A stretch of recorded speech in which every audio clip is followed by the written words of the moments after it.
Students, अगर आप 10th पास हैं और आप जॉब की अपॉर्चुनिटी ढूंढ रहे हैं, आप चाहते हैं कि फ़िलहाल मैं कोई जॉब कर लूं, मुझे कोई जॉब मिल जाए, तो आपके लिए एक ज़बरदस्त वैकेंसी आपके सामने अभी दिखलाने वाले हैं। अभी मैं हूं www.sarkariresult.com के वेबसाइट पे, जहां पे आपको लेटेस्ट जॉब पर ले चलते हैं। और यहां आपको एक दिख रहा होगा इंडियन पोस्ट GDP ऑनलाइन 2023।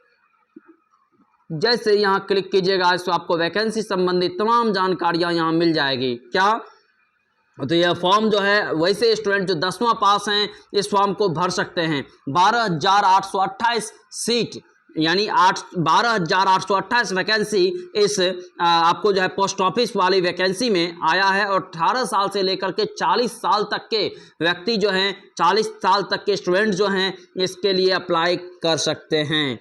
जी हाँ, अलग अलग स्टेट में अलग अलग लैंग्वेज के लोगों का डिमांड है और अलग अलग सीट जो है वैकेंसी जो है दिया गया है। चूँकि आपको पता है यह वैसे पेपर हैं वो जो कि आपका लोकल लैंग्वेज अनिवार्य है। लोकल लैंग्वेज आप नहीं जानेंगे तो आप पोस्ट ऑफिस में काम नहीं कर पाएंगे, वहाँ के लोगों की बातों को नहीं समझ सकते हैं। इसके लिए यहाँ क्या किया गया है, तो इसके लिए यहाँ स्पष्ट रूप से जो है यह आपको बतलाया गया है कि आप क्या करें। तो आप यहाँ निश्चित रूप से इसे अप्लाई करें और वैसे क्षेत्रों में ही करें जिसके लैंग्वेज आप जानते हैं। जैसे उत्तर प्रदेश हिंदी वाले भर सकते हैं, उत्तराखंड हिंदी वाले भर सकते हैं, बिहार में हिंदी वाले, छत्तीसगढ़, दिल्ली, राजस्थान, हरियाणा, हिमाचल, जम्मू, झारखंड, MP, ये सभी वो क्षेत्र हैं जहां हिंदी भाषी हैं। और इसके अलावा पंजाबी, पंजाब में, केरला में, मलयालम, मध्य प्रदेश तक तो हिंदी था ही, महाराष्ट्र में आपका मराठी चलेगा। इसके अलावा नॉर्थ ईस्ट में हिंदी हो, चाहे आपका इंग्लिश हो, मणिपुरी हो, इंग्लिश हो, ठीक है, ये सभी चलेगा। तो अलग अलग लैंग्वेज जो है अलग अलग में जगहों पर है और सीटों की संख्या भी अलग अलग है। अगर आप जो है आंध्र प्रदेश से भरना चाहें 118 है, वेस्ट बंगाल से 14 है, बिहार में इस बार बहुत अच्छी अधिक सीट नहीं दिया है, 76 यानी 76 सीटें केवल दिया है। झारखंड में आपको देखने को मिल रहा है कितने सीटें, 1125 मिल रहा है। और इसमें से सबसे अधिक की बात करोगे कहाँ पर है, तो वो नॉर्थ ईस्ट में है। क्योंकि नॉर्थ ईस्ट किसी भी आपको पता है, नॉर्थ ईस्ट वैसे क्षेत्र हैं जो कि नॉर्थ ईस्ट वैसे क्षेत्र हैं जहाँ पे क्या होगा कि मतलब नॉर्थ वाले जो भी सेक्टर हैं वो तमाम आ जाएंगे। 4,384 सीट आपको पोस्ट ऑफिस में नॉर्थ ईस्ट में दिए गए हैं। तो आप चाहें तो इस फॉर्म को आसानी से आप फिल कर सकते हैं। फिल करने के लिए यहाँ से भी आप जा सकते हैं और उसके ऑफिशियल साइट पर से भी जा सकते हैं। जैसे ही जाइएगा तो आप अप्लाई करने के लिए यहाँ रजिस्ट्रेशन पे क्लिक कीजिएगा। रजिस्ट्रेशन पे जैसे ही क्लिक करेंगे तो रजिस्ट्रेशन क्लिक करने के लिए आपको कैसे क्लिक करना है, तो यहाँ देखिए, यहाँ पे आपको क्या करना है, तो यहाँ अपना मोबाइल नंबर देना है।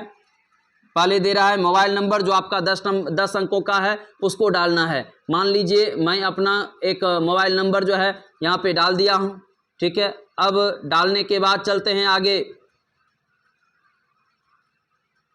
तो आगे जैसे ही आप चलिएगा तो यहाँ पे आपको और भी चीज़ें जो आपको दिखलानी है, जो भी चीज़ें आपको यहाँ है उसको भी देख लेते हैं। इस डैशबोर्ड को यहाँ से हटा देते हैं तो ठीक रहेगा। इस डैशबोर्ड को यहाँ से आप, चूँकि स्क्रीन पे आप लोग को दिक्कत हो रहा होगा यहाँ, क्योंकि जो मैं ये कर रहा हूँ, लिख रहा हूँ, यहाँ पे आ रहा है, तो इसको मैं क्या करता हूँ, यहाँ पे इसको हटा देता हूँ, जिससे आपको ठीक रहेगा यह देखने में, ठीक है।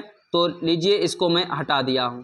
तो यहाँ आपको क्या करना है, मोबाइल नंबर भर देना है और ईमेल आईडी दे देना है। अब आप मोबाइल नंबर को क्या कीजिएगा, यहाँ पे वेरीफाई कर लीजिएगा। उसके बाद जो है आपको एक वैलिड ईमेल आईडी देना है, जो डाल देना है। इसके बाद आपको एप्लीकेंट का नाम डालना है, जो कि यहाँ आप देखे होंगे मैं क्या किया हूँ। तो चूँकि इसको ये करने के दौरान जो है आपको बतलाने के दौरान मैं गलती डाल दिया था, तो सीधे तौर पर दे दूँ तो यहाँ पर आपको सही डाल देना है, आपका जो भी नाम हो, ठीक है। जैसे इसको डाल दीजिएगा और कैंडिडेट का नेम, उसके बाद फादर्स नेम जो भी हो आपका, फादर्स नेम डाल देना है। मान लीजिए कुछ भी हो, हम एक ऐसे ही डाल देते हैं क्योंकि इसको फिल नहीं करना है, आपको समझाना है। मान लीजिए एक मैं आपको यहाँ पे नाम डाल दिया हूँ। डेट ऑफ बर्थ जो भी है आप अपना जो भी ईस्वी आपका है वो एक ईस्वी डाल दीजिए, ताकि आपका डेट ऑफ बर्थ यहाँ पे सेलेक्ट हो जाए।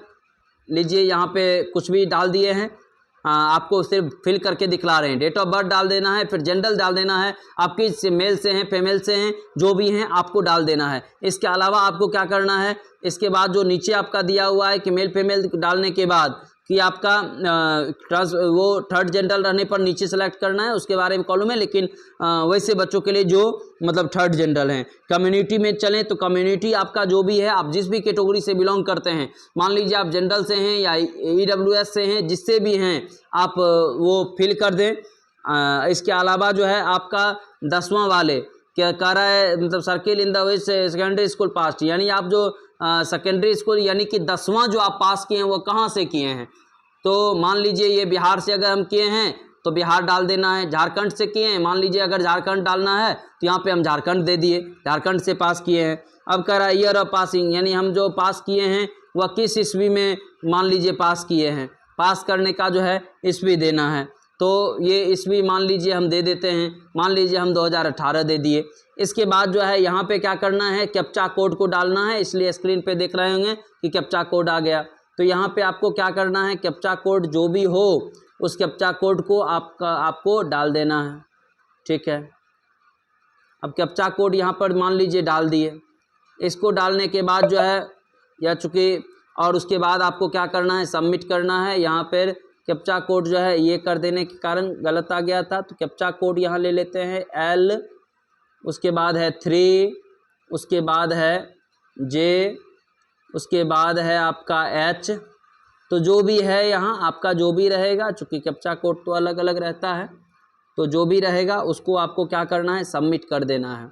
अब कह रहा है कि ईमेल आईडी और मोबाइल नंबर जो है कर रहा है को वैलिड डालने के लिए, तो इसमें कुछ निश्चित रूप से कुछ होगा ये, तो मान लीजिए इसको अच्छा वेरीफाई करना के लिए कह रहा है, जो कि OTP से होगा।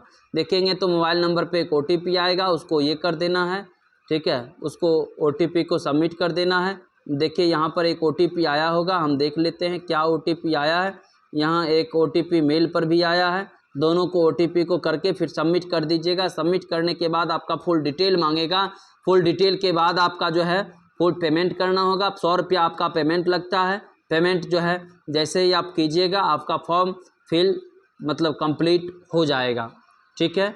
यहाँ से अगर हम चाहें तो यहाँ पे मोबाइल नंबर ये करके वेरीफाई कर सकते हैं, तो ये मान लीजिए वेरीफाई करना चाहें तो कर सकते हैं। आपको ईमेल वेरीफाई करना है तो वह भी कर लीजिए, ठीक है, वह भी आप मतलब यहाँ पे कर दीजिए। दोनों पे सेंड OTP, सबमिट OTP, यानी OTP यहाँ पर डालिए और सबमिट कर दीजिएगा, और तब जा कर के यहाँ पे आपको क्या करना होगा, हम चूँकि नहीं किए हैं इसलिए आपको सामने में दिख रहा होगा कि नहीं किया हुआ, इसको सबमिट मारिएगा। फिर आपका जो है फुल डिटेल मांगेगा, फुल डिटेल डालने के बाद पेमेंट करके ओके कर दीजिए, बात खत्म, आपका फॉर्म फिल हो जाएगा। 10वां में आपका कितना नंबर है इस आधार पे आपको आपका चयन होगा। 10वां में आपका अगर बेहतरीन नंबर है तो आप निश्चित रूप से इसमें सेलेक्ट के काबिल हैं, ठीक है। कोशिश करें आप जिस एरिया के हैं, आप जिस बोर्ड से हैं उसी बोर्ड से फॉर्म सबमिट करें, नहीं तो फॉर्म में कुछ दिक्कतें भी आ सकती है। लेकिन अलग एरिया में जहां वैकेंसी ज़्यादा है वहां भी अगर फिल संभव हो तो वहां पे कर सकते हैं, ठीक है। फिर मिलेंगे एक नेक्स्ट टॉपिक के साथ। चूँकि वीडियो लंबा हो रहा था, पूरा फिल करते हुए मैं अगले वीडियो में दिखलाऊँगा। चैनल को सब्सक्राइब करना चाहें तो कर सकते हैं। धन्यवाद।